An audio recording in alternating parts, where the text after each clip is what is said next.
All right. Good morning, good afternoon, and good evening, depending on where you are in the world today.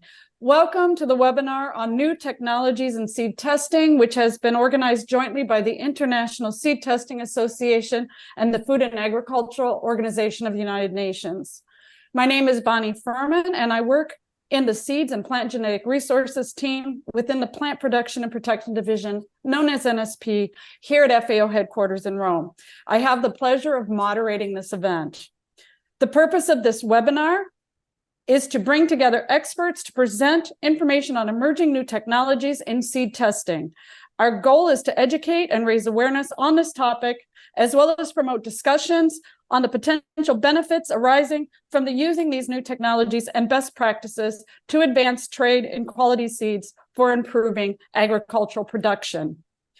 So now, please let me invite Mr. Chike Mba, Deputy Director of NSP here at FAO, to provide the welcome address on behalf of NSP and FAO. Chike is also Officer in Charge for Daily Matters for NSP. Chike, the floor is yours. Thank you very much, Bonnie. It is indeed gratifying to see so many friendly faces, colleagues from way back. So, and I also recognize we have a packed agenda. So I'm going to make this really short and hopefully sweet. So, esteemed colleagues, dear participants, ladies and gentlemen, it is certainly a distinct honor and pleasure for me to welcome you to this event on behalf of the Food and Agriculture Organization. Let me just try to remind us of a few things that we are mindful of, just to underscore the importance of the events that ISTA and FAO colleagues are putting up today. We are unfortunately still, as unconscionable as it is, dealing with the scourge of a continued deterioration in food insecurity and malnutrition. It's gotten so bad that a lot of people, and rightly so, are skeptical as to whether we are going to be able to achieve zero hunger by 2030. But not so at FAO. The FAO leadership, including with the renewed mandate of our Director General, who was just re-elected a couple of months back to another 4-year term, the leadership is adamantly optimistic that, yes, we can achieve zero hunger by 2030. However, things must be done differently. And the FAO strategic framework 2022 to 2031 is our mechanism for working with members in order to achieve, to finally be that generation that abolishes this embarrassing situation of hunger and malnutrition.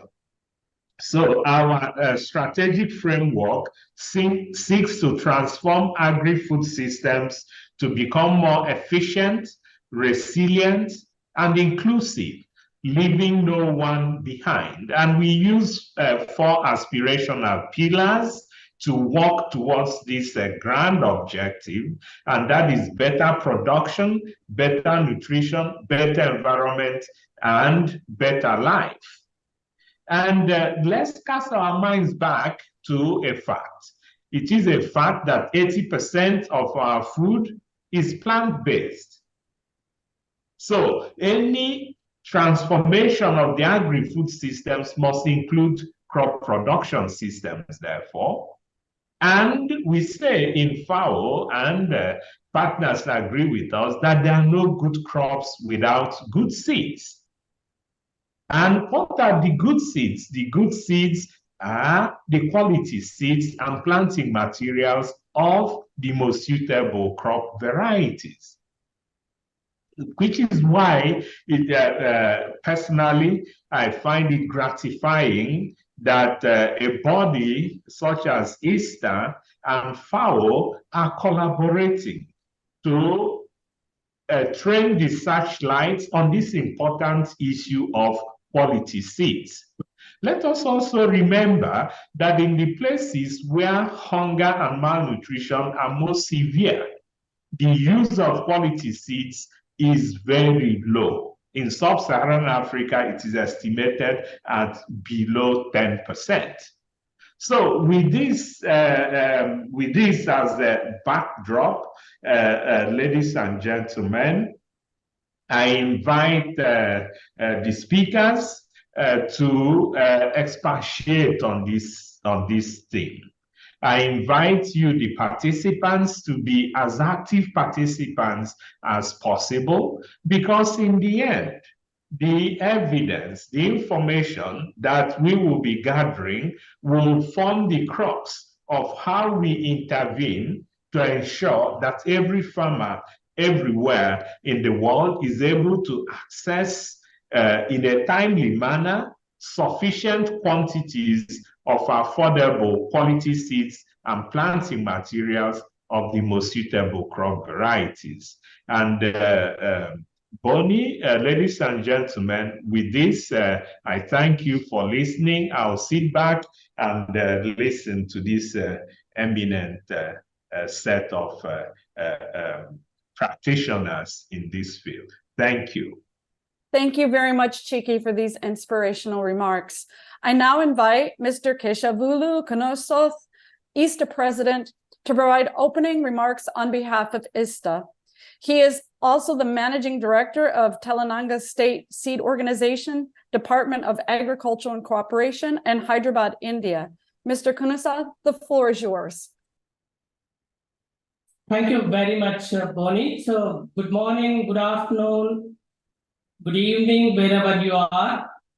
Distinguished guests and participants, ladies and gentlemen.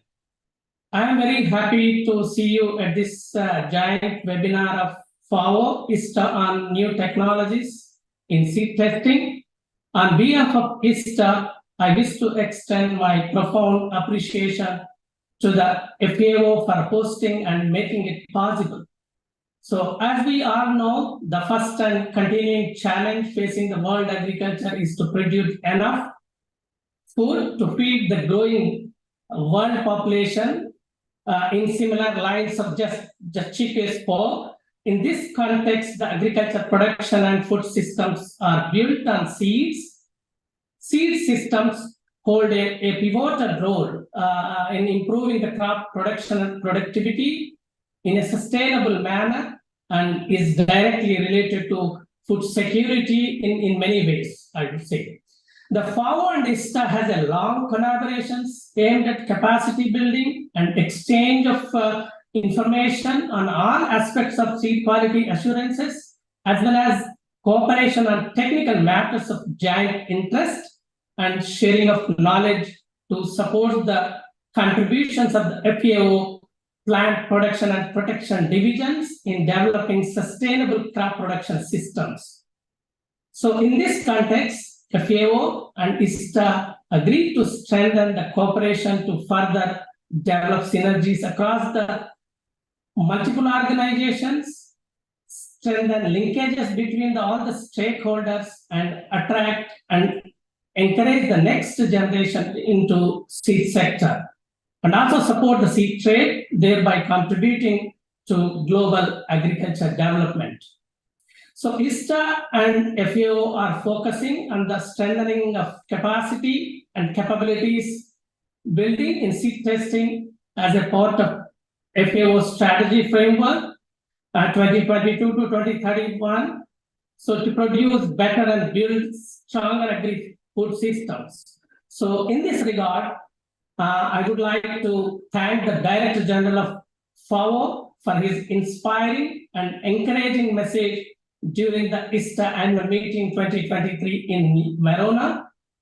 The Director General stated that the ISTA, as the leading worldwide authority in the seed testing, plays a pivotal role in setting international seed standards and guidelines for seed quality assessment. And also mention the collaboration between FAO and ISTA needs to be further strengthened.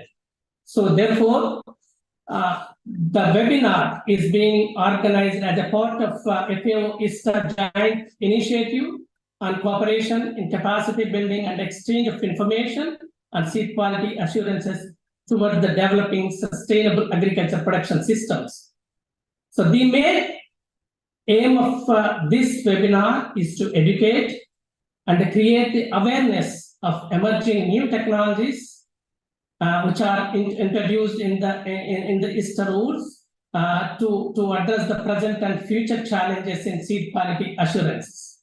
The ISTA approved a new policy on use of technologies equivalent to human analysts during its Verona meeting. So this statement was also added in the ISTA rules, making it clear that the new technologies fit the purpose and validated could be included in the ISTA rules. The webinar also aims to promote the discussion on potential benefits arising from using these emerging technologies and the best practices to advance the seed trade in quality seeds for improved agriculture production, and therefore the contributing to continuing efforts by ISTA and FAO to raise the awareness of importance of quality seeds in line with the aspirations of 2021 FAO Global Seed Conference. So the GEN webinar is a good indication of our two organizations, continued cooperations from both the organizations. So I extend my sincere thanks to the FAO and officials concerned for their continued support in this regard. I hope the deliberations and discussion during the webinar will certainly help in disseminating the awareness of the latest technological advances in seed testing and their potential applications in the future for seed quality assurances. Further, I would like to share the updates on recent giant publication, which is a handbook on a guidelines for establishment and management of seed testing laboratories. So which provides the comprehensive guidelines for establishing and the management of laboratories. And it is an update on the 1969 publications. So that is the Project Seed Laboratory 2000 to 5000. So the handbook will be helpful for the governments, national organizations, seed companies to establish new labs and also to support the existing seed testing labs to achieve the improved technical competency. So in the chapter 15, the region-specific considerations, the handbook will guide and support the establishment of new seed testing laboratories in tropics and subtropics, and that could test even up to the 5,000 samples per year. So in this regard, so all sections have updated to the old versions, and new sections have been added, like sampling, 1,000 seed weight, quality assurance, then how to become an ISTA accredited laboratory, and also the workflow, and then special consideration for tropical and subtropical areas. So this handbook caters the needs of the wide range of stakeholders, including small and then medium-scale seed enterprises, farmers cooperatives, and NGOs, which operates in low-input production systems as well. So providing this also, the handbook will provide a guidance on a range of seed testing equipment, procedures, and management systems that have become available over the decades since the previous editions. So with this, I extend my best wishes to all of you.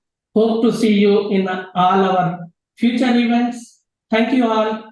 So now I pass the floor to Mr. Wilson Hugo for more details on giant publication.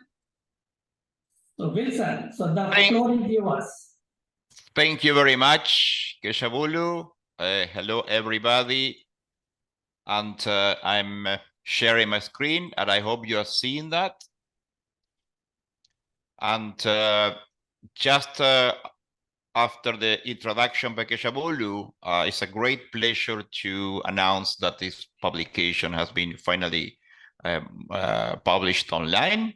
It is in English now. It will be in French and Spanish in a short time.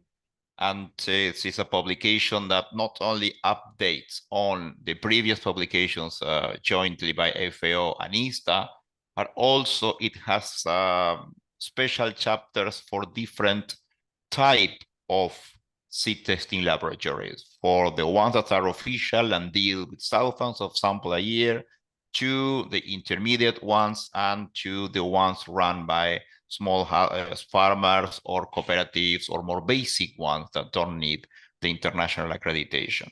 As you can see in the screen, every single step that is necessary for establishment or management of a seed testing laboratory, from staffing, from workflow, what you need for sampling and testing, not the germination or the viability per se, but what you need to run them.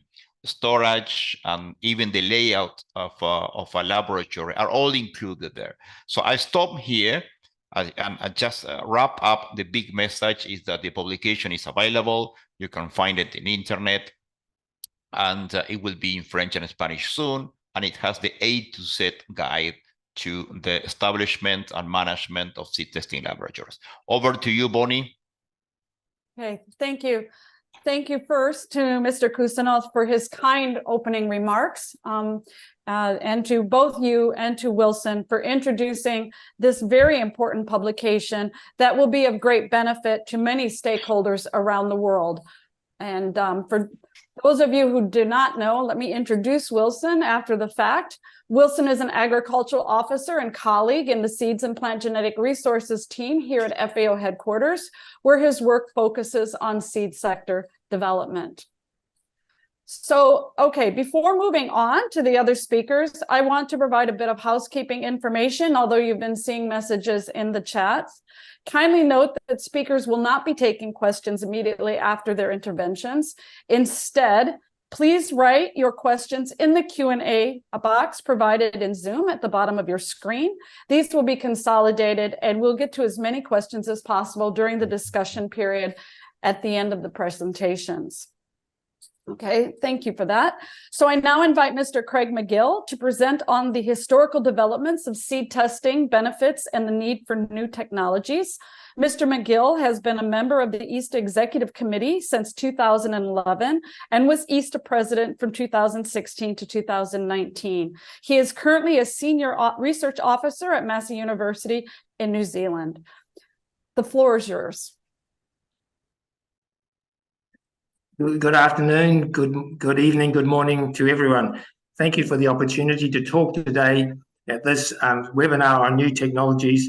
And what I will be talking about is the historical development of seed testing and benefits and the need for new technologies. Seed quality assessment has a history dating back over 200 years. Indeed, in 1816, the first seed legislation relating to seed quality was passed in Bern, Switzerland. Some 60 years later, the first seed testing laboratory was established in 1869 in Saxony by Friedrich Nobbe. And a few years later, in 1876, he published his Handbook of Seed Science. And finally, the first international meeting of seed analysts was held in 1905 in connection with the Botanical Congress in Wien. But as we know, seed testing is a global activity. And while these events were occurring in Europe, parallel events in seed testing were occurring in the United States. So the first seed laws regulating the sale of seed were passed in Connecticut in 1821, and in 1876, a few years around the same time as was happening in Europe, the first seed laboratory was founded in the US in Connecticut by Dr. E.H. Jenkins. Interestingly, Dr. Jenkins had visited Friedrich Nobbe in Saxony a few years earlier. This is an important early sharing of knowledge of testing globally, which remains a strength of seed testing today through organisations such as the International Seed Testing Association, of course, in collaboration with other organisations such as FAO-ISTA and SCST in the United States, North America, OECD, ISF, and of course, FAO. We are meeting here today together. If we move forward a few years, the next event in the history of seed testing was when 26 countries came together, including representatives from the United States, to form the International Seed Testing Association that we have today. The first rules of seed testing and the FAO-ISTA seed analysis certificates, which provide methods for the assessment of seed quality, verified methods for the assessment of seed quality, and an internationally accepted, internationally understood method for reporting those seed testing results, the FAO-ISTA certificates, were established in 1931. From the very beginning of seed testing, assessing purity and germination potential of the seed lot has been critical. Indeed, a reason for the first legislation in Bern was the presence of stones in seed lots. Today, if stones are present, they will be located and identified and reported in the purity test as inert matter. If we go back to the history of seed testing, the next significant event was in 1950, not only because it was the first FAO-ISTA Congress outside Europe, but because it led to another important concept in seed testing, the concept of vigor testing. This occurred within the context of harmonisation of rules for seed testing globally to facilitate the movement of seed. Harmonisation of rules remains an important aspect of global seed testing today. Consistent, harmonised rules will ensure movement of seed is able to occur more easily globally in the support of food security. So, to give you a little bit of history, the concept of seed vigour evolved because there were differences in European and American views on germination testing results. The then FAO-ISTA president, W.J. Frank, believed this was due to Europe focusing on reproducibility of results as important for the movement of seed internationally, but with America determining the ability of the seed to produce a plant in the field as being more important. So again, with international cooperation, to resolve this, W.J. Frank proposed that the germination test be undertaken under standard conditions, which it is today in the rules, FAO-ISTA and FAO-ISTA rules, to obtain uniform test results, and that the purpose in the field of a new test be developed. And for the purpose of performance in the field, a new test be developed. This was the vigor test, which we have today. So what I'm really trying to illustrate here is that since its inception, seed testing has continued to evolve with new tests being developed, such as tests now for genetically modified organisms.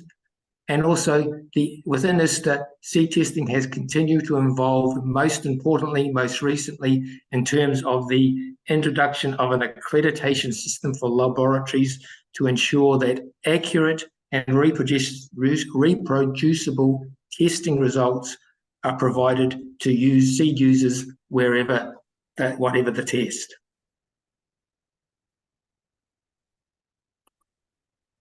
Um, 150 years ago, Frederick Nobbe asked some key questions. Is the seed sold to farmers of the desired botanical species? How many seeds are of the desired botanical species? What other botanical species can be found in the seed sold? Does the seed sold have the potential to produce a healthy plant? Today, those questions remain relevant, albeit with new questions now being asked. So regardless of new tests or method changes within existing tests, the aim remains the same: to determine how well the seed will perform in the field and whether there are unwanted organisms such as weeds, pathogens, or genetic modifications present. Of course, this must be determined on a seed sample. The laboratory receives a seed sample, and therefore to be able to relate those test results back to the seed lot, seed sampling remains a critical component of seed testing for accurate and reliable results and reproducible results. So for around 100 years, seed testing has been providing seed users with accurate and reproducible information on seed quality to ensure the movement of seed internationally and ultimately ensure seed used by farmers is of the highest quality to ensure good crop establishment for subsequent harvest. Poor quality seeds results in poor establishment, reduced yield, and thereby reduced food security.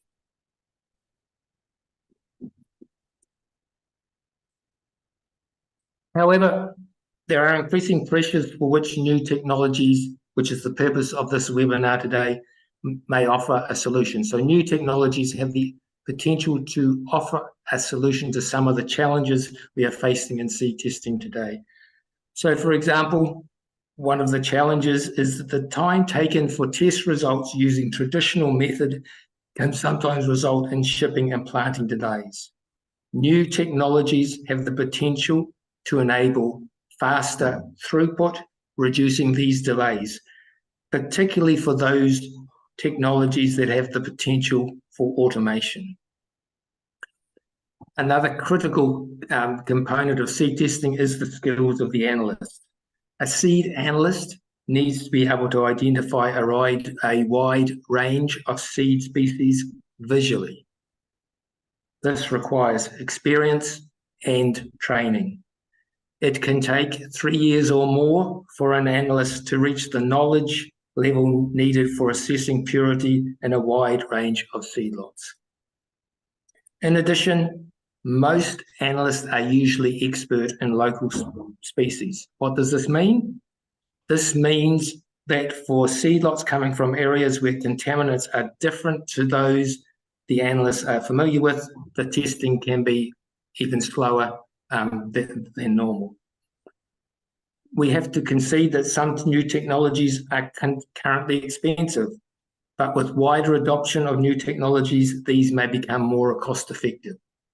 Of course, that would also depend on the number of times that new technology is used in the lab, so the number of tests the particular seed testing laboratory is undertaking, and the in-country costs, the costs within a country.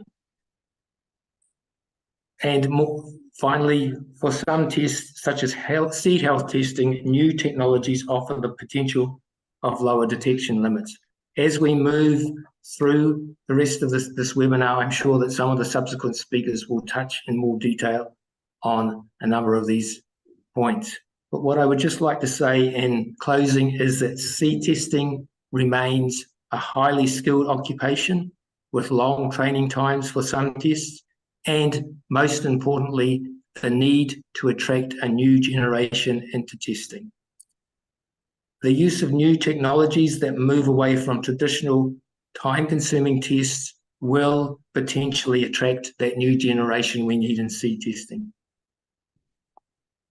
This attracting new analysts is important because while, as you may also see in subsequent presentations, there are many new technologies with the potential to assess seed quality. In my view, for the foreseeable future, the human seed analyst will remain key to the provision of accurate and reproducible results. In closing, I would just like to say that I hope to see some of you at the ISTA annual meeting in Cambridge from the 1st to 4th of July 2024. Thank you very much for your attention. Thank you. Thank you very much for this interesting talk on the 200+ year history of seed testing, with a vision to the future adoption of more efficient and cost-effective new technologies as they become available. We now move to a series of presentations on application and uses of new technologies in different areas of seed quality testing. Our first speaker is Ms. Rujing Wang, who will present on application and uses of new technologies in seed purity testing. Ms. Wang is the chair of the FAO-ISTA Seed Purity Committee. She is presently head of the National Seed Herbarium of the Canadian Food Inspection Agency. The floor is yours. Hello, everybody. I'm Rojing, as introduced, the research scientist of Canadian Food Inspection Agency. Today, it's my pleasure to talk about the topic, seed physical purity analysis with analyst or robust. Mainly is talk about testing innovation with computer vision. Seed purity testing was well described in FAO-ISTA Rules, Chapter 3 and Chapter 4. Chapter 3 is talk about physical purity analysis, which, like Craig indicated, is a highly skilled analyst or botanist or taxonomist to conduct the test. Over the 150 years, the seed testing physical purity is an important quality of seed lot. So I illustrated in this figure, seed lot testing arrived in the lab need to be separated in three portions. So the first portion is a pure seed. The second portion is other seeds. It could be other crop or weed species. Then the third portion is inert matter. With pure seed and inert matter has to be tested according to testing rules, and other seed determination while based on experience and analyst expertise with knowledge of botany and taxonomy. So the work could be very challenging. As you can see, another example in FAO-ISTA Testing Rule Chapter 4 described other seed determination is to determine seed belong to which taxonomy identity. So seed identification is a highly specialized area of plant taxonomy, and their identification mainly based on morphological feature. So here is an example. I have a great giant foxtail, green foxtail, and foxtail millet. One is crop, one is common weeds, another one giant foxtail could be a regulated species for trade. So with this challenge and complexity of physical purity analysis for long history, is still based on human centered expertise to conduct the test. Not many new or advanced technology can be applied until recently with the development of digital technology and artificial intelligence. So for artificial intelligence, for many people known as facial recognition, which is require imaging as a first step, then computer modeling is image analysis. Then combination with digital imaging and image analysis of computer science, a computer vision can be developed. To utilize machine learning or computer vision for seed testing, which will require interdisciplinary collaboration among computer scientists, botanists, and engineers. Here, I provide a few examples of pilot application in purity analysis and other seed determination. So for other seed determination, the two technology are mainly applied for imaging. One is visual lights imaging. So it's called red, green, and blue lights. So that is RGB imaging. So here is an example, use a digital microscope.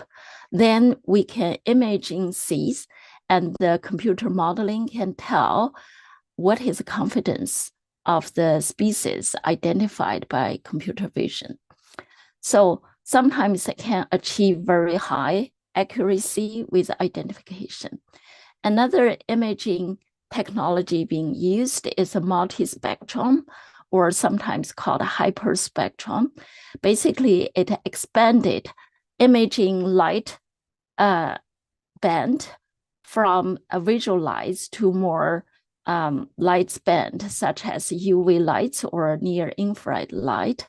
But same principle, after imaging, then the computer will do modeling, then achieve identification of different species by computer assist methodology. Other pilot application for purity analysis was contacted by some pilot application.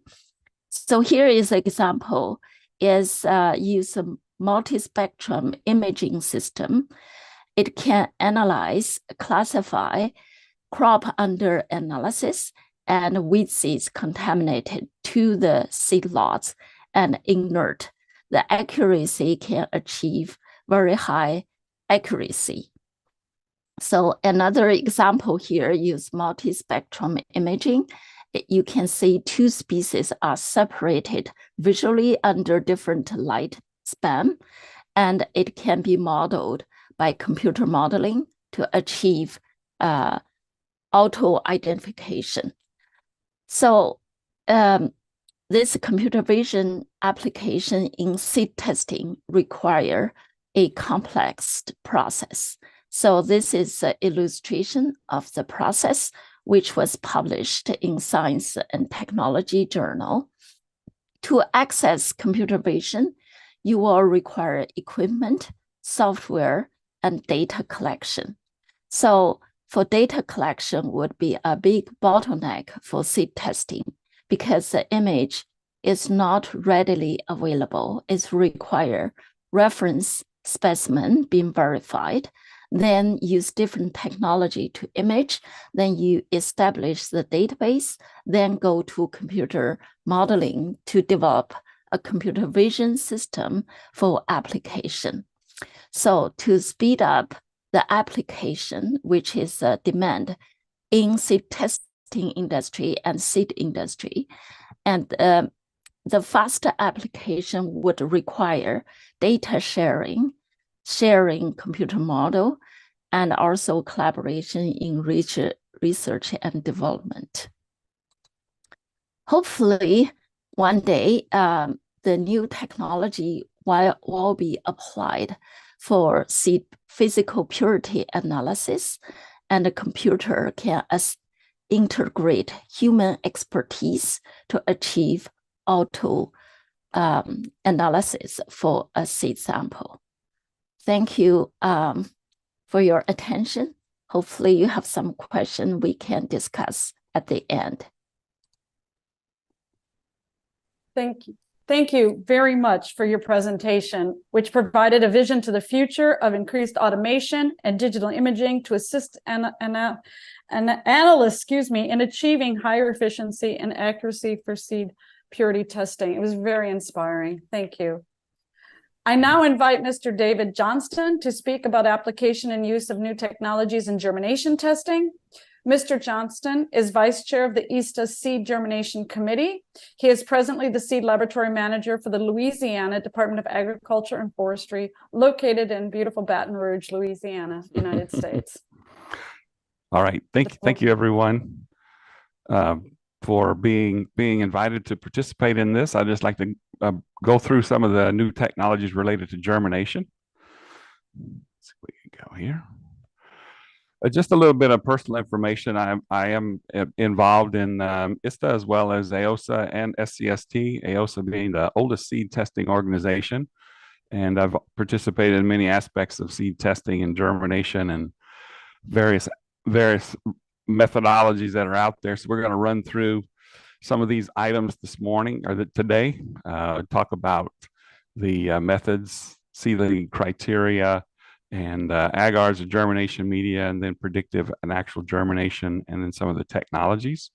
Just a disclaimer that the technology and equipment that's presented is not as to be viewed as an endorsement by ISTA or FAO or myself, and there's no compensation. So just have a disclaimer that this is being brought to you as information only.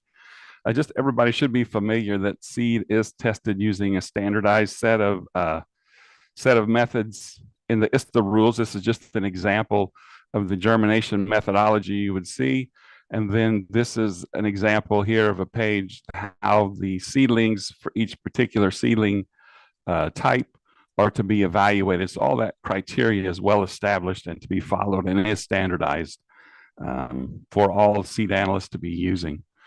Also, ISTA has a handbook on seedling evaluation, which provides additional information on how to evaluate seedlings. You can see that there's also some written text here about the seedling group and the criteria for a normal seedling. And then here's some have photo illustrations that help you. Excuse me, we're not getting the presentation. It's not being shared. Oh, no.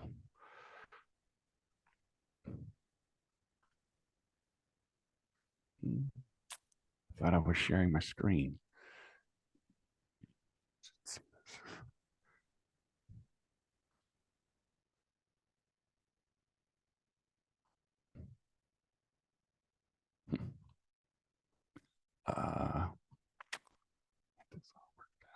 Are you seeing it now? We're seeing your screen, but not the, oh, there it's Okay. getting closer. I apologize. It's okay. There you Now we see it perfectly well. Thank you. I apologize for that mistake. So there's no need to go through the previous part because it's just visual. We'll get to the visual part. This is more, I'll backtrack a bit for covering for my error. This is the illustration of the ISTA rules. Here you see the germination methodology that's published in the ISTA rules. And then here's the criteria for determining if a seedling is to be evaluated as normal or abnormal, knowing that the normal seedlings are the ones that will be going into the germination percentage. On this one here, this page, it talks about the, we're talking about the ISTA seedling evaluation handbook that also gives more information on how to evaluate the seedlings. ISTA does have a strong method validation program, and it shows you can go to the ISTA website and you can get all this information. Then below are all the supporting, there's the process that's used, and then here are the all the supporting documents that are used to go through method validation program. The ISTA rules are very adaptive to new technology and new ways of testing, but everything has a process that it must be validated before it can be included and considered official into the ISTA rules. So there's a strong program to do that. A few years ago, I was the group leader of a project to add agar to seed testing for germination. Most seed tests currently are paper-based. You can see here's some examples of Pinus sylvestris that we use to validate some agar as a germination media, and there's the references in the ISTA rules that give you more details on the agar as a media. And what's really important to note is that you can see the roots in the media. So agar is one of the media types, probably the only media type that is basically transparent. So technology could be potentially applied to evaluating the roots. When it comes to seedling evaluations, you not only have to evaluate the upper portion of the seedlings, but also the lower portion. So that brings us to what it looks like in some different species that you can see, how it can be applied. Could be put on the slant so the media will stay in place, and then you can also see the roots on various species that it can be a really good option. Now in this case, you know, it's a pretty dense population, so you could always vary that a bit if you wanted to do some checking. I wanted to break this presentation down into kind of two portions. One is actual germination test, where the test is conducted using the ISTA rules. Oftentimes these are going to be multiple days, maybe from a week to maybe 3 weeks to 4 weeks to maybe over, you know, multiple weeks to do a germination test depending on the species. Ungerminated seeds are then evaluated, and then the seedlings are classified as normal or abnormal. The other portion, I believe, is some of the technology is actually considered predictive in that there is no actual germination test conducted, and it requires maybe only a few minutes to maybe a few hours to determine if the seed is to be considered viable or not. But there is no classification of the seedlings as dead seeds or normal or abnormal seedlings. I found this example of from Ball Coleman has a process already in place, a product that they call Seed View, where it's using lasers and cameras to evaluate seedlings. And this might be here they mention about this technology can be used on soil or blotter, which would be a paper media, but it might be that agar could be introduced in this same process to where you get a seedling and it evaluates it, and it is automated. So there's just an example of how fast this can move through this device, and then using scanners, it could actually give you a germination percentage that you might see over here on this portion. As we all should know, seedlings have criteria to evaluating. I lifted this information from the FAO-ISTA rules that shows you what an analyst has to do to determine a seedling if it's normal or abnormal, and these are different types of defects. This happens to be one for phaseolus. Here's a group that's using SVIS proprietary software to analyze seedlings. You can see here how it will look at the seedlings and then give a score on the seedlings based upon the seedling structure. So this would be considered an actual germination test. They not only do it for this species, but some others. The critical part would be, can ISTA evaluation criteria be adopted in such a software? They also had an illustration of one for a cucumis species. And here again is just an example of some of the defects that you might find here on a seedling. The question would be, can this technology be adapted that it could determine that which seedlings are normal and which seedlings would be considered abnormal? Then another one that they used a similar technology was for cereal, was for triticum. And so you can see here some of the defects that you might experience if you're testing this species about root evaluations, coleoptile evaluations, leaf evaluations. The question would be, can this technology be adapted to do that? And you can see the example of how they use SVIS software to do that. Another one that would be considered predictive, maybe some of you have heard this of this system before. It's called Seed Alive. It's another one that is very quick. You can, according to the advertisement, you can get a result within 4 hours, but it is a different type of process, and it uses artificial intelligence to help determine if a seed is to be considered viable or non-viable. And so this one is another example of one that is used is for maize. You can see here maize has several different defects that would have to be determined to be evaluated using the device. This one, the ones that are coming up are using 3D X-ray. So this is just an example of a 3D X-ray device that's out there. So it might be that this could be used to classify seeds as germinable or non-germinable. It's using internal structures, morphology of the seed itself to classify it. And this is just a citation of research that has been done by different groups, and that ISTA, has been in groups involved in helping to illustrate this product.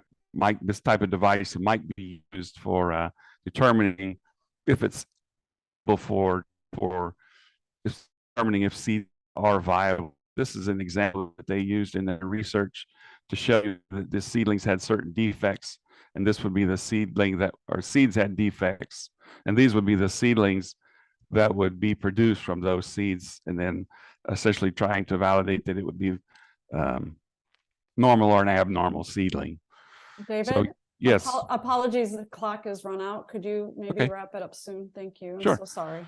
That's no problem. Sorry for the slowdown. This is one where they use for Solanum species. The same shows the defects of the seedling, and then it shows that the seedlings that would be produced. So there already is technology that uses X-ray for sorting in the mineral industry, and then we have color sorters.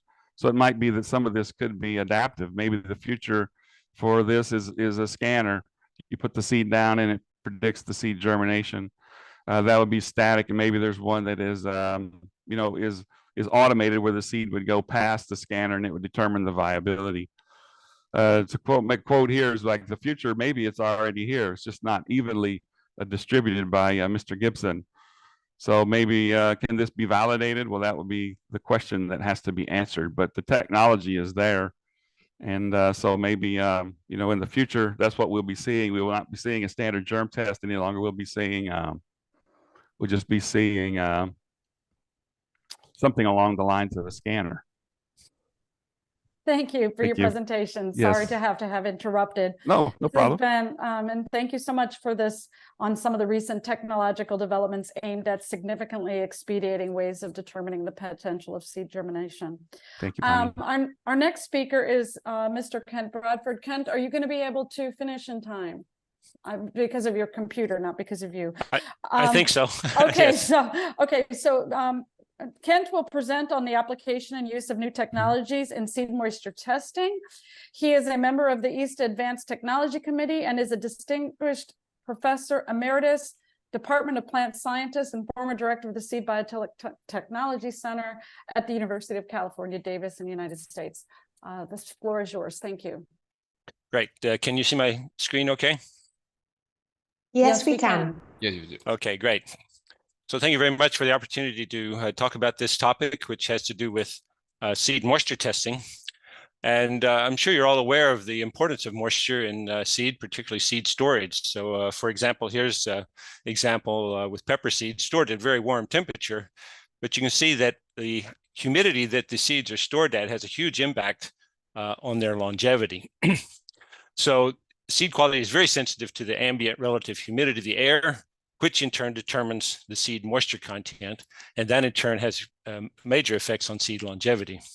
And obviously the seed storage life is dramatically extended at low relative humidity or moisture content. So certainly seed moisture content is a very critical component to control, to maintain seed quality, and is part of the seed testing regime, seed moisture content. Just mention the relationship between humidity, if you're not familiar with its relationship to seed germination, seed storage, and so on. All of the germination, seed physiology takes place at very high humidities, that is greater than 99% relative humidity, if you will, on an imbibed seed. Germination can occur, but only rightly slower than that, already by 90-95% relative humidity. Equivalent water potential would completely stop germination. And slightly lower than that, you get into very difficult situation where metabolism is disrupted, but negative consequences for storage can still happen. So this region is sort of the very dangerous region for seed viability. Below about 70% humidity, fungi don't grow and insects don't grow very well, and so on. So we really want to be storing seeds down in this much lower relative humidity, which is quite low in terms of water potential or water activity. Chemical processes can still occur, like oxidation, which is a component of seed aging, but also things like the glassy state, that is very strong reduction in viscosity and so on, can also slow down that process. So just say that there is a direct relationship between relative humidity and water potential and moisture content, as I'll show, so that we can think about using humidity as a measure of moisture content as well. The ISTA rules, and most seed testing doesn't do it that way. It weighs the sample, dries it in an oven, weighs it again, and determines the weight loss and attributes that to water loss, and therefore you can calculate the water content of the sample either on a fresh weight or a dry weight basis. So that's the standard way to do it. It works great. It's very reliable, except it does take some time. It can take either a 2-hour sample or a drying or 17-hour drying. So it's not a very quick and efficient way to go. We just mentioned that, as I said, that water in a seed will leave the seed, will transpire or evaporate from the seed when the water activity in the air is lower. So if the water activity in the air is higher, then water will enter the seed, it will be adsorbed into the seed. So at a given temperature and relative humidity inside a closed situation, then the rates of desorption and absorption will become equal. That is, the water content of the seed will adjust and an equilibrium will be reached, such that there will then be a relationship between the relative humidity in the air around the seeds and the equilibrium moisture content. So this is the rationale that we may be able to measure relative humidity as a way to measure moisture content. And basically, it's quite simple that the relative humidity is essentially 100 times the water activity. So it's related to the water activity directly. So this just shows an example of seed moisture content changes in relation to incubation in different relative humidities. These are called moisture isotherms. They're done at a given temperature. And as you see, there's, it's a nice curve. You can consistently get curves like this, but they're quite different depending on the species and on the particularly on the oil content. So if we look at a given relative humidity and we equilibrate these seeds at that humidity in the same jar if we want to, you can see that the spinach seeds will equilibrate at a higher moisture content than the cabbage seeds. So this is known well in the seed industry that you don't, a good storage moisture content for an oily seed is not the same as a good storage moisture content for a more starchy seed. Even cereals, it would be up around 12, 13%. So this is simply because the oil content in the seed, the volume occupied by oil, is not mixing with water. So the remaining volume of the seed is where all the water is. So the water is at the same energy level, if you will, but there's just less of it in the cabbage seeds relative to spinach. So what this means is that if we use moisture content, people in the seed industry have to just keep this in mind. What species is it and what moisture content should I aim for? However, it's been shown, and actually quite a long time ago, 1989 already published, that on a humidity or water potential basis, the storage behavior is quite similar. That is, if they're both stored at 40% relative humidity, then it will be the species characteristics, not the moisture content, that differentiates the two species. So it's quite easy now that, previously measuring relative humidity was not that easy, but it's quite easy now. We can measure water activity. And again, I'll follow up on the comment that these are just examples of types of instruments and not really endorsements, but we can measure water activity. This is an instrument used for measuring soil water activity and so on. So it works in the dry range. So we can measure water activity, which again can be converted to relative humidity. And in fact, it's now very easy to measure relative humidity. It was not so easy back in the day when you had to use wet bulb and dry bulbs and so on and measure temperatures and all this. But now we have electronic meters. Either we have recording devices that can be put in with seeds. We have just simply put seeds in a box with an electronic humidity and temperature meter. These can be very inexpensive now. There's even analog versions we've had for a long time. And I'll just mention also as a new technology as well, essentially pH paper for humidity. That is, there is such a thing as these strips that can change color in relation to the humidity. So when the humidity is here, the humidity is quite low, then they're blue, and when it's quite high, it's pink. And fortunately, it changes over a range that we're interested in. As I said, we want to store seeds down in this lower range. We don't want to store them up here. So it's a very clear indicator. A group here at Davis, the Horticulture Innovation Lab from USAID, has developed some cards that can be used that incorporate these strips. And this just shows in a community storage system where seeds were dried sufficiently and then stored in hermetic containers. You can see all the little cards are nice and blue. That means they're dry. Whereas under their standard procedure of just air drying the seeds and then storing them, you see they really were not drying the seeds far enough at all. This is very inexpensive and can go directly to the field. To give an indication, it's not a particularly a test or as accurate as would be needed in a seed test where we'd need actual instruments, but it's very handy.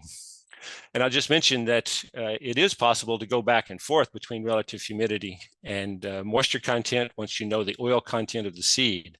So we have in fact created a spreadsheet that does this. It's based upon a fairly simple equation that relates the oil content of the seed. You can see the huge range in moisture content that occurs among different seeds at a given humidity based upon their oil contents. But if you know the oil content of the seed, you can calculate what the moisture content would be at any given humidity, or vice versa. So in fact, we could substitute the moisture content measurements with relative humidity measurements. So again, if we've listed a lot of species, if it's not there, you can just find one that gives a similar oil content, you'll get the same result. So with that, I want to thank you for your attention, and hope that I've brought some information to you that would be useful to you. I'll be happy to answer questions later during the questions. Thanks a lot. Bye-bye. Thank you very much for your presentation, highlighting that simple and inexpensive approaches such as measuring seed equilibrium relative humidity, which decreases both time and expense, could be easily incorporated into official seed testing methods. So the final speaker in this mini series within the webinar is Mr. Ruud Barnhoorn, who will present on application and uses of new technologies in seed health testing. Mr. Barnhoorn is the chair of the ISTA Seed Health Committee and is currently a work council member at, and I'm going to murder this, NAC Twin Bouw in the Netherlands. The floor is yours. Okay, thank you, Bonnie. Can you hear me and can you see my screen? We can, Ruud, if you can put it in full screen mode now. I'm trying. Somehow it doesn't work.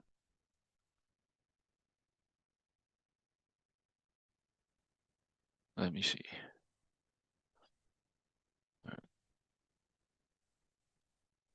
Why is this popping up?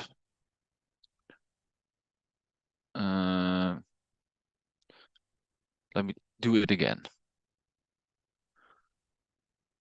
Okay, share. And what do I see now? This is what is it now better? Yeah, it is. And do you see the first screen, the starting? Advancements in technologies. Yeah, then I have to go up again. The strange thing is that I see differently than you see. There we go. Aha, okay. Well, thank you very much, Bonnie. I'm sorry for having this hamper starting. I'm Ruud Barnhoorn from the Netherlands, NAC Twin Bouw. And I will touch base on new technologies in seed health testing. And I will first introduce you a little bit and go back a little bit in history on what is available current day and done in seed health testing for years and still currently doing so from 2010 and earlier, so way before serological testing via ELISA, virus testing, dilution plating for bacteria, and conventional PCRs, morphological screening for fungal testing, conventional PCRs actually for virus, bacteria, nematodes, so all kinds of pathogens are done, and these are there for years already and considered as low cost testing methods. From 2010 to 2020, the development came along, and we get direct molecular screening via seed extract PCRs introduced in the methods, which are in the rules chapter 7. And quantitative PCR, so PCRs that were visible in real time instead of running it on an agarose gel and waiting for quite some time to check visually whether bands or specific projects were formed. These are introduced. The costs of the chemicals and also equipment that you use for this are, well, higher as what was done with the original tests, and they're considered medium costs. But now for the more important thing from 2020 on, and don't pin me on those years, but new technologies like high throughput sequencing, LAMP CRISPR-Cas, visioning, digital droplet PCRs and MALDI-TOFs all came in view. And currently they have high costs, but the benefit of it, and that's what I will touch base in the following sheets, is that they are very, well, they're data-driven techniques. There's a lot of data generated by these techniques, and that with AI, we can, of course, deal with this data and improve our testing methods. Okay, then for high throughput sequencing, to touch that as first, there are multiple different techniques in the sequencing that we currently can do, like target sequencing, whole exome sequencing, or whole genome sequencing, which all have their specialty in either going into a specific target sequencing or having a sample. You can see that here in the below the right corner is that you just have a sample of a plant or a seed batch, in this case, of course, which can contain multiple pathogens. And via DNA extraction and with method barcode sequencing, you can detect the presence of these different kinds of pathogens. But you can also do that singly, of course, and just look for one pathogen. This is all with pre-knowledge, of course, because you have to have create these barcodes before you do these tests. But there's also the other approach, the whole genome sequencing, is that you sequence actually everything in the sample, and by constructing of all these sequences contigs into genomes, you can see what is present in your sample. So now what about the pros and the cons of these techniques? So there's a vast amount of data is generated by the use of the HTS, and full genome compilations are possible. Multiple organisms are, of course, then is possible to detect and to identify. And since it's all computer-based data, it's really nice that this data can be stored in the cloud and is accessible throughout the whole globe, of course, at any time of the day. It also helps by the introduction of these techniques that there's genome libraries growing, which helps other scientists around the globe to develop their own detection methods via PCRs, for instance, using this data.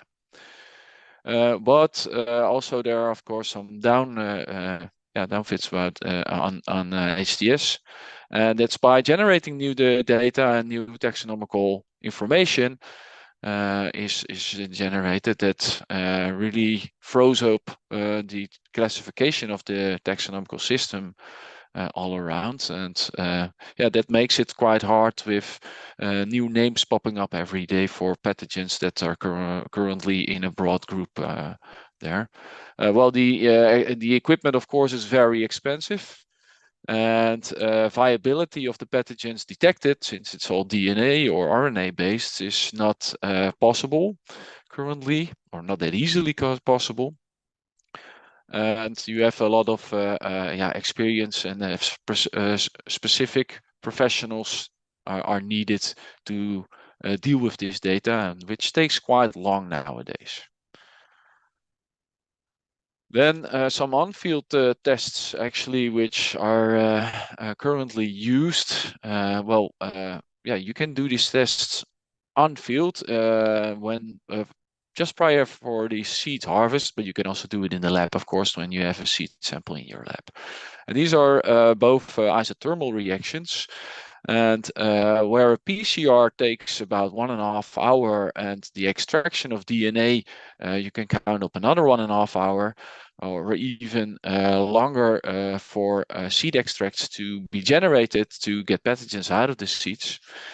So we normally say that PCR testing, molecular testing, will take about 2 days before you have your data generated. And with this lab assay, which is, I won't go into detail with it, but it's a sample you take from the field, and it's a crude extraction that you do by beating or crushing your seed sample, adding some buffers, and put it at a steric time of temperature for just half an hour and then do a measurement, or even visual measurements are possible, that will help you to have in 30 minutes time, in your tractor, for instance, have your results already in hands. With the CRISPR-Cas, actually, it's a similar way of working. Crude samples can be used, and visualization is done by the coding mechanism of the Cas system, actually, which is very helpful for before harvesting seeds to check for quality or pathogens on the seeds in the field. Then AI. So the artificial intelligence, of course. If you can combine this with visioning, for instance, it is a very useful tool, but also with molecular testing. So it's actually a deep learning tool. And I like this quote that I found is that it learns the hierarchical representation from the data itself and scale with more data. So of course it will take a lot of time and knowledge to have this whole package of data all lined out so that the computer can learn from it. But as soon as you have a certain library of data present, then then you can by adding data to that library, getting the tests more automatic and more practical to be introduced into the lab, and you can let it learn itself so it can improve. And what does that has as benefits is that it speeds up the detection, of course. Well, since this is all done by computer-based techniques, there's no training for personnel needed, like Craig mentioned, that it is very time-consuming to train personnel in specific tasks. Well, it's consistent because the algorithms that are used are consistent, well, adapted in time, of course, but then but consistent and repeatable. It's ever learning. Well, data again is in the cloud, so traveling of experts and traveling of the data actually is not necessary anymore, and can be touch base everywhere you are on the globe. Well, as it is an automation data tool, then handling can be done 24/7, and it's even by visioning techniques, it's the data that comes out is beyond what we can see. We're using the UV spectral or infrared spectral, or even gamma spectrals, or like you can see here on the left, these are seeds actually checking via X-ray to see whether there are insects in this presence in the seeds, yes or no. But also growth of bacteria, you can see here in the left corner, is well, you can do that by taking pictures and do counting and identification of these bacteria. On the right, you see the hyperspectral image that is something that this data is something that we cannot generate by our own eyes or by the human handling.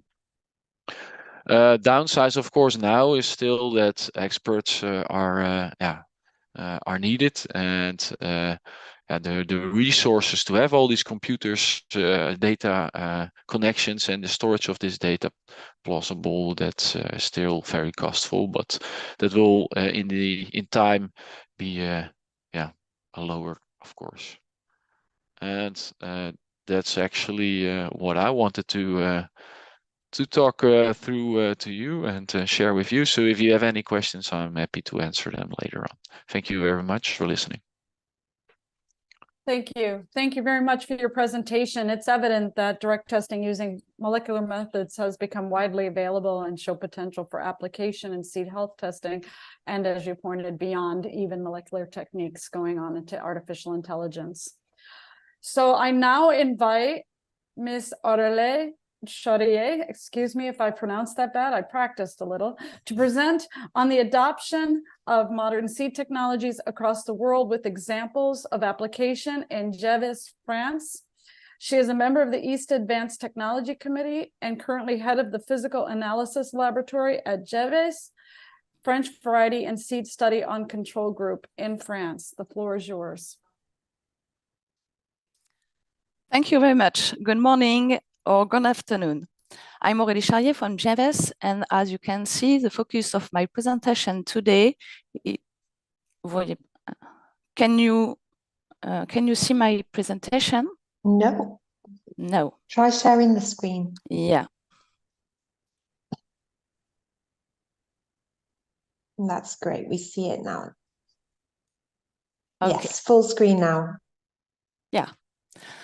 So the focus of my presentation today is the adoption of modern seed testing technologies across the world, examples of application in Gevis.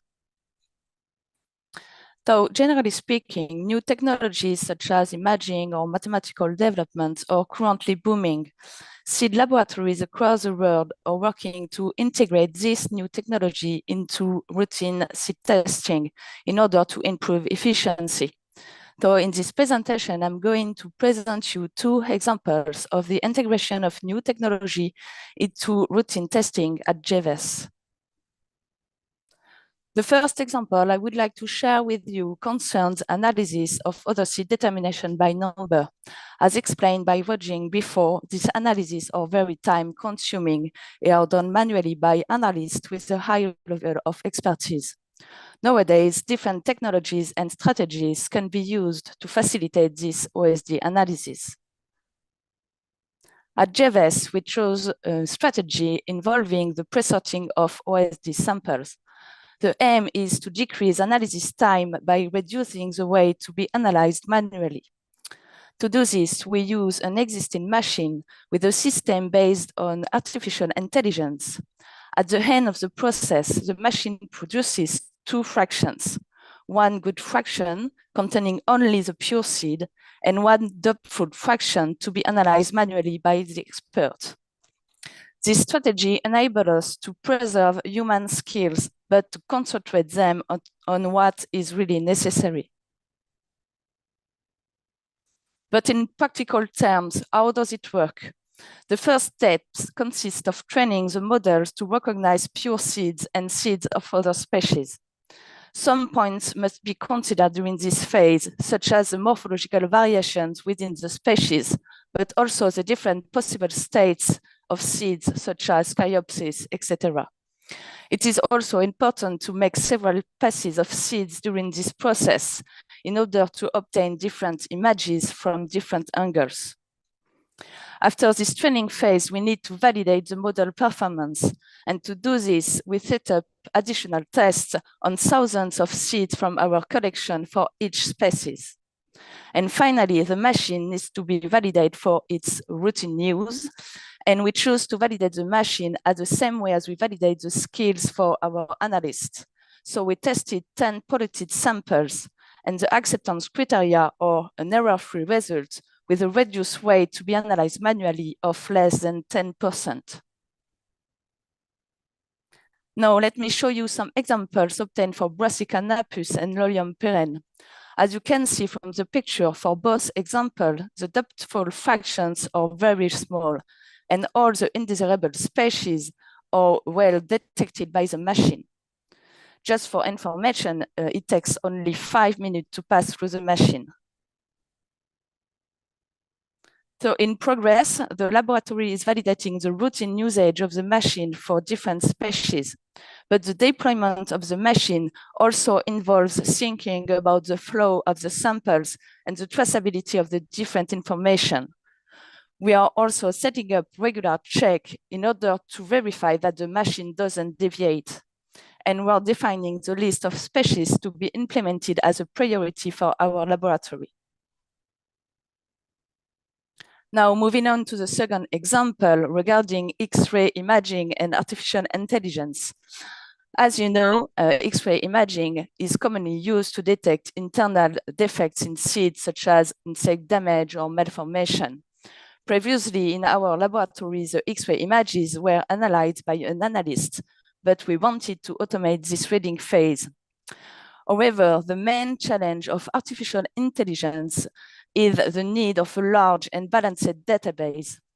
To overcome this problem, we choose to apply a strategy of artificial data augmentation. To be more precise, that's to say that we have generated artificial data from original images to expand our database rapidly. And thanks to this strategy, we obtain very high performance for the model in a very, very short time. So to conclude, based on our experience, we can tell that new technologies seem to be very promising for the future in seed testing. They offer the possibility of obtaining results equivalent to those obtained by humans. But more of that, new technology could resolve non-feasibility and increase the level of quality control. Nevertheless, some points need to be considered. The first one, the integration of new technology could lead to the loss of human skills for seed analysis. Second point, the integration of technologies is very time-consuming in terms of collecting data and developing models.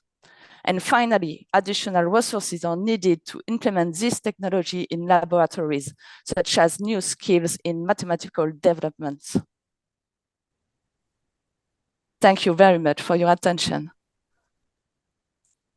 Thank you. That was really interesting. So thank you for highlighting that GEVIS integrates new technologies into routine seed testing, including the use of artificial intelligence. It provides a hands-on example of the utility of these technologies, but it's also important that you pointed out not only the pros, but also the cons, and that we all need to be cognizant of those. So last but not least, I welcome Mr. Bert van Duyn to present emerging trends on future outlooks on modern technologies in seed quality testing. He is the chair of the ISTA's Advanced Technology Committee and is a professor at Leiden University Plant Biodynamics Laboratory, as well as CSO of Pythagoras in the Netherlands. The floor is yours. Thank you, Bonnie, and good day, everybody. So my presentation is a bit of a wrap-up of the previous speakers, as well as some look into what we can expect in the coming decades. So when we look at the emerging trends and a future outlook for seed testing, we may also look at the drivers for these trends and developments. So I think we're mainly looking at changing environmental conditions, changing the food needs and the world population's health status, economical conditions that are changing, but also technical and scientific possibilities that are developing rapidly. And most importantly here, I think we all see this happening around us, changing in mathematical modeling and calculation possibilities. So all these ask for more and different seed testing to occur. And when we look at this, I think the highest impact on shaping the future of seed testing is in the mathematical modeling. And we call that also sometimes artificial intelligence, but I think it's broader. So all mathematical modeling will have a huge impact on the future of seed testing. But this only can be done in combination with advancements in other areas, which has to do about data collection, seed data collection. And I want to pick out here the molecular technologies and the imaging technologies. You heard already about this in the previous presentations. So when we look at the molecular technologies, so we're actually looking at genetic, but also epigenetic, which still is not so much involved in seed testing, but this will also develop rapidly. We look at markers for genes that are expressed, protein markers, they all have to do with the quality of the seeds, physiological quality. It was already mentioned, barcoding for species identification of seeds, insects, pathogens, etc. and also the whole genome sequencing. And just to illustrate how this changed over the years, so the start of the human genome sequencing started in 1990. It took 110,000 hours and it costs $3 billion. And today we can do this in 5 hours at the cost of $1,000. So that's 22 times faster and 3 million times cheaper. And these numbers are still going up. So we expect these technologies to develop into something that can be routinely done in labs at very low costs in very short times. So that's important that also for seed testing, these technologies will be taken into account. We've seen the imaging technologies. So actually to make the unseen seen, there are already a lot of applications around seed physiological quality, purity, seed health, etc. It's non-invasive, can be fast. We look at 2-dimensional, 3-dimensional X-ray imaging, multi and hyperspectral imaging, luminescence imaging, fluorescence markers, etc., all at different wavelengths of the electromagnetic spectrum. Now, and then the question, of course, is what to do with all these data. And here the mathematical modeling comes into our mind. It will combine data from multiple sources. So what we see now is that this mathematical modeling, artificial intelligence, mainly is applied to one type of data set, for instance, imaging at different types of seeds to find purity, for instance. In the near future, and people are already very busy with this, is not to just have one type of data, the image of the seed, but to include multiple types of data in such a cycle of building up the models and get reliable predictions of quality of seeds. So we can include also the molecular data. It's important probably also to include, for instance, data that was collected during the production of the seeds, like the weather data, temperatures, humidity during the seed production, variety data, storage data, all data that can be available about the specific seeds will contribute to a better prediction of the quality of the seed. And when we look at this cycle where we see the building of the models, it requires training data, and we train the model, and as already was shown in the previous presentation, we get predictions for seed quality. But the most difficult part here, the biggest challenge, and also the biggest need, is that we see there is a human labeling step in this whole cycle. That means that all the samples, all the information that we put into this learning system need to be produced by people, and it should be very good data. If we put wrong information into these systems, then the test results will be not good. And the danger, of course, is that if everybody works with models that contain errors, test results will be wrong, but everybody will believe this is the reality. So the biggest challenge and need is that we need large numbers of correctly classified seeds and seed samples of different qualities from different sources, from different years, for the correct training of the models. And as we see that this is a huge task that requires a lot of expertise, I think there's a big role for international organizations like ISTA to take the lead in getting this correctly classified seeds and seed samples to help people to make their models in such a way that they really give good predictions and can be used in seed testing.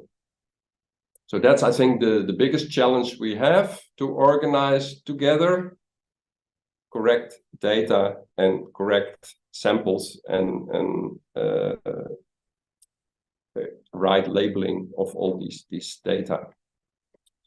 Now, finally, I would like to draw your attention to the ISTA workshop on imaging in seed quality assurance, which will take place at the end of November. You're still able to register for this workshop. We'll be in New Zealand in a very nice environment with both hands-on experience and different lectures. So I recommend you to have a look at it. And of course, we welcome everybody at the ISTA annual meeting in 2024 in Cambridge for the 100-year ISTA celebration. Thank you very much. Thank you for this forward-looking presentation. ISTA's efforts to develop seed testing tools for the future will benefit from the immense progress being made in mathematical modeling, AI, molecular, and imaging tools. We now have some time for the question and answer discussion section.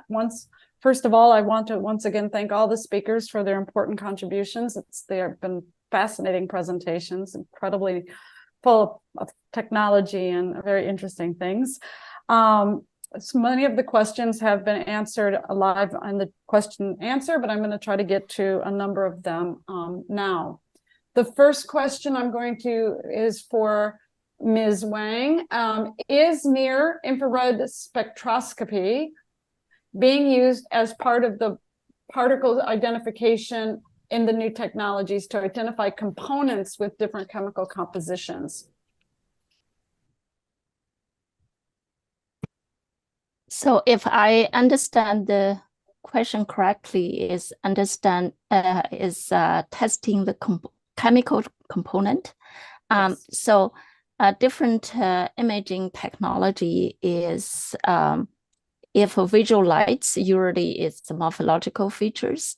If multiple imaging, sometimes can have some chemical features being reflected. For example, from top of my head, somebody imaging the fluorescence to use multi-spectrum imaging to see the difference, see lots. So that could be a type of chemical reflection. So in a short answer, in many cases, it can depend on the imaging band. Okay, thank you for that. Okay, the next question is for Mr. David Johnston. How long do you think it will take for these technologies to be validated and approved as official methodology? Well, it'll take somebody that has the technology that wishes to have it validated. If it's proprietary, they may not want to have it validated via and available to the general public.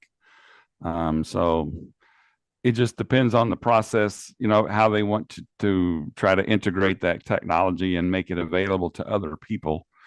I know in private industry, they often have advanced technologies that's proprietary and it's not available to be shared. So it depends on the person that has the technology that would like to validate it and use it for official methods, for labeling or for, quality determination. So that's really kind of a difficult one to put a timeline on. Okay, that's quite clear. Thank you. So a question for Kent Bradford. How exactly can one estimate cob moisture in maize, and by what method? The pith and seed may have different moisture contents. That's the problem in estimating. Do you have any idea? Actually, I've never tried that, but all you'd really have to do is just calibrate yourself for, have cobs with grains on them. incubate them at a given humidity until they come to equilibrium, and then you can separate them and you can measure their water content individually. So if you're really interested in what the cob moisture content is separate from what the seed moisture content is, you could calibrate it. In other words, all of these relative humidity measurements are calibrated against the moisture content oven method, at least presently. That if you really want to know moisture content, that's a very good way to do it. But you know, the whole system should come to an equilibrium, and then you can use that as your calibrated standard. Okay, great. There's a couple more questions for you, actually. So one is, it says, I would like to ask that as of finding water activity, does oil content have an effect? Does finding water activity, does oil content have an effect? No, not really. That is if you're using water activity meter, what that's doing, that's measuring the water activity. And most water activity meters actually work by humidity. That is, you put the sample into the chamber, it's a small chamber, the air in the chamber comes to equilibrium fairly rapidly, and then you measure the dew point of that electronically. That is, you change the temperature and you measure it. So basically, it's measuring the same thing, and you're measuring the water activity because, again, the water activity will give different moisture contents based on the oil content, but the water activity itself is what you're actually measuring. Yes. Okay, and one related question, and then we'll let you go. Have these moisture water activity instruments, measurement instruments, been validated by ISTA? I don't really know that. I don't think they really have been. That is, it's not really a validated rule yet. I think it should be looked at. Certainly, the sort of Aqualab or the meters that give you very accurate measurements can be done. I have seen them being used in companies. For example, it's a very quick test. So I have seen in companies taking this teaspoon off of the production line as they're going into the canning system, measuring them in real time. So you get measurements almost immediately, within a minute or two with that instrument. So it's very accurate. It's just a matter of, yes, doing that and then agreeing on what the calibrations are. I mean, other moisture meters, capacitance-based meters and everything are used in the industry all the time, but they have to be calibrated and they have to be validated. So I think that's all that really needs to be done is, do the proper validations in the system and then, make them available. Okay, thank you so much. I'm moving on to questions for Ruud. When you explain that expensive equipment is needed, of what level of price are you referring to? I guess they're trying to see how expensive do you consider expensive? Well, it depends, of course, on what technique we're talking about. But that can reach from a couple of thousand dollars to over $200,000. So yeah, it's not easy to say. Bonnie, you're on mute. Apologies. Sorry. What is it's the first time though, so very good. What is the estimated cost of a lamp test, and how many pathogens can be detected with a lamp test? Oh, that's an interesting question indeed. The lab test is not that costly. It's think about, let's say that it's between $10 and $20 per test sample. But there's research now done in Ireland. I know that they have multiple viruses and viroids tested at one time, and I think that this 20 pathogens at one time is possible. Okay, thank you so much. Okay, we have a question for Bert Van Juren. Is there any advanced technology that has been tried or will be tried in variety tests? And it says chapter 8 of ISTA rules. Will the whole genome sequencing be the only way in the future? So there are different ways currently explored. So there are possibilities to use RGB and multispectral imaging in testing varieties. There are examples of that. They can work rather well, but they really need a lot of input data to get good results. It mainly works locally. So there's an example for South America for grains, and this system is trained on the varieties available in that region. And then it works relatively good. But if you use the same system for Europe, you will not get the right answers because it is specifically trained for those varieties that are present in the specific area.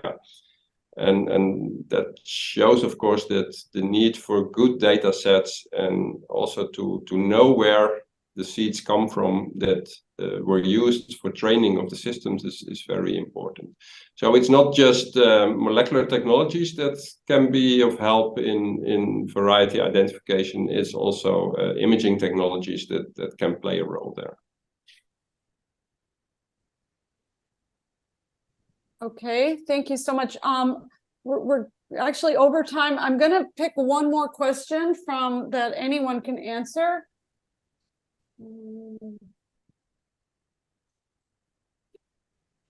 Okay, after these this could be anyone that wants to answer. After these technologies, what do you foresee as the next step in technologies? Is there anything new that is under research but has not been presented? I like that one. Who would like to answer?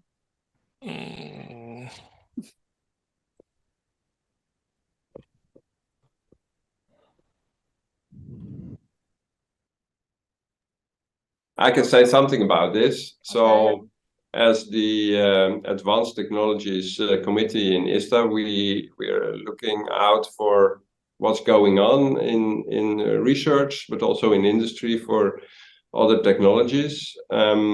Of course, a lot is going on. There's a lot of research done on different technologies that could be applied to seeds as well.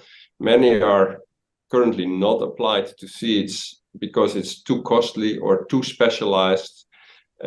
Such new developments usually are developed for pharmaceutical industry, for instance, where a lot more money is available for such technology developments.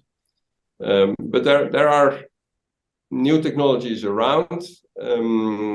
You see sometimes publications about them from a technological perspective, not so much from a seed perspective. They sometimes seem to be very promising, but when you carefully look at the seed testing they did there, it's not according to what biologists and seed scientists would expect from such tests. So there's a lot is going on, but most of it probably will not end up as a good seed test for the future. So there are things like, for instance, you have luminescence of seeds. Yeah, so that can be applied, but the tests currently are not that good to say, okay, this technology will be something for the future. So there are things around, but the testing is still in a very premature state. Okay. Kent, you have your hand up, and then we're going to go towards the closing. Thank you. Okay, I just want to make a comment. I think Bert's probably too modest to mention it, but one thing that was not mentioned is respiration measurements on seeds. We have the ability to measure individual seed respiration, which turns out to be very highly correlated with germination and can be automated. So that was another technology that could be integrated into seed testing that would need more work, but we've done quite a bit with it, and we find it very useful. And you get very precise information seed by seed, so you can really dissect seed populations with it. So I wanted to mention that. Thank you for that. And we could go on with questions forever, but unfortunately we do need to wrap things up. But it's been an incredible interactive session, and it's most appreciated. So as our webinar is now coming to its end, I would like to once again invite Mr. Chike to give his closing remarks on behalf of NSP and FAO. Chike, the floor is yours.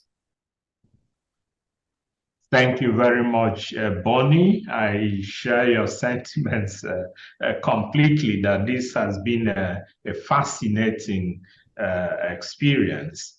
And I thank you, Bonnie, for being a fantastic moderator, for holding things together and ensuring that this diversity of perspectives and expertise are shared with everyone. The speakers have been wonderful. No less was ever expected of them anyway, considering these are the best minds in the world in this niche area. What we have learned or what we have heard today gives, from a FAO perspective, it gives us, it enhances our optimism as to what, how the seed quality area of work will look like in the future, in the near future, and also medium term and long term. And why do I say this? When I started, I indicated the shortcomings with regard to access to quality seeds and planting materials. We are not going to be able to achieve much in the quest to abolish hunger and malnutrition if farmers are not using quality seeds, because it's going to be garbage in, garbage out. So that is why I say I'm filled with a lot of optimism, and I speak on behalf of FAO. The FAO leadership prioritizes work on seeds. A number of you are witnesses to the very successful global conference that we had. That was followed up by a roundtable forum on seeds. And this webinar that we have had today is one in a series of convenings that are just dedicated to enhancing farmers' access, ways and means to enhance farmers' access to quality seeds. Last week, we had another fascinating encounter. The best minds were brought to highlight, the state of knowledge on precision seeding. So all these just go to underscore that as FAO, through the Plant Production and Protection Division, emphasizes optimization and minimization as means to attain sustainable crop production, that the role played by quality seeds will be even more critical. By optimization and minimization, we are saying optimize all the positive aspects of crop production system, enhance productivity, enhance yield, enhance the nutritional quality, and minimize all the negative aspects, the deleterious environmental footprints and yield losses and things. So I say all this just to underscore the relevance, the relevance of the engagement that we have had today. Is not a once-off interaction.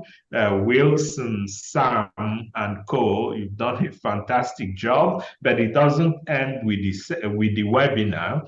Some report will be articulated that will feed into this mechanism that we have with the Roundtable Forum on Sustainable Seed Systems. And with this, I thank you all speakers. Bonnie, you are marvelous. Thank you very much. Sam, Wilson, Elena, Sarah, everybody, Heku, that contributed to putting this together. We couldn't thank you enough. Our colleagues, the audiovisual people who are behind the scenes, who are making sure that everything works out well. We commend you and we thank you all very much. ISTA remains a valued partner of FAO at the highest level. Our Director General appreciates the work that you do, gives it, accords it the highest priority possible. Our immediate supervisor, Deputy Director General Beth Beckdahl, the same goes for her. She grew up on the farm and is very passionate about ensuring that every farmer everywhere in the world is able to access the same kinds of inputs and resources that she is able to access in her farm in the Midwestern United States. So with that, I thank you very much. I pivot back to you, Bonnie, so you continue with, I guess, our colleagues from... Yes, thank you. Thank you, Chike. Thank you very much for that. So don't go away. We have one more. Thank you. I invite Mr. Andreas Weiss, Secretary General of ISTA, to provide his closing remarks on behalf of ISTA. Mr. Weiss is also Managing Director of Eurofins Regulatory AG in Switzerland. The floor is yours. Thank you, Bonnie. I need to correct you. I was 6 years ago Managing Director of Eurofins, but this job is a full-time job, and we take it as a full-time thing here, very professionally. But I want to thank everybody for the great presentations we just heard, and also everybody who was involved at the planning phases, at the organization, making this happen. It's much more than the people we saw on the screen. Thank you to everybody for that great work, and I think that adds also to our great partnership between ISTA and FAO. And you heard we just published beginning of the year the ISTA FAO Handbook on Establishment and Managing Seed Testing Laboratories, which you can find, by the way, on both websites, the FAO website and the ISTA website. I'm pretty sure, I was asked a few years ago, what do I see in the next years of seed testing? And I said, I see that seed testing, you will have a seed lot sampled from your seed lot, a sample, and you put it into a black box and you get an electronic ISTA certificate out on the other hand.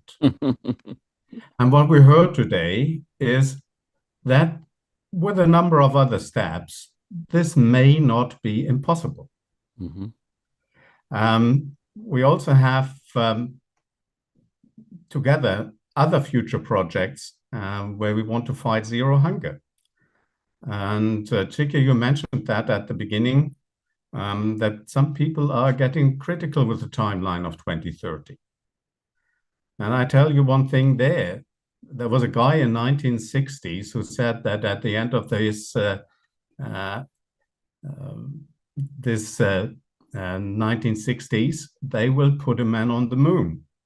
And if they would have stopped 1963 with all their efforts, because they would have said it is not possible, this would have never happened. And I think our management on the FAO side and in the ISTA area, we are willing to do everything to achieve this and working hard also the next 7 years. We will identify together new areas and other areas where we want to collaborate. May it be locally on the ground to train people concerning seed testing, and in that case also improving the seed quality and the quality of the seed used by the farmers. May it be in other areas like seed health, where we probably have some overlapping points and where things need to be developed in future as well. Anyway, we will have continuous discussion together as partners, ISTA and FAO, and you will, as participants and attendees of this webinar, hear more of us in the future. Thank you very much, and thank you again to everybody who put their effort in this successful webinar. Thank you very much on behalf of ISTA. Thank you very much for these kind final remarks, and apologies for the oversight on my introduction. So once again, thank you, everybody. Everybody's been thanked over and over again. So thank you again for joining us. And I think that's it. So it is closed. Thank you. Bye, everybody. Goodbye. Ciao.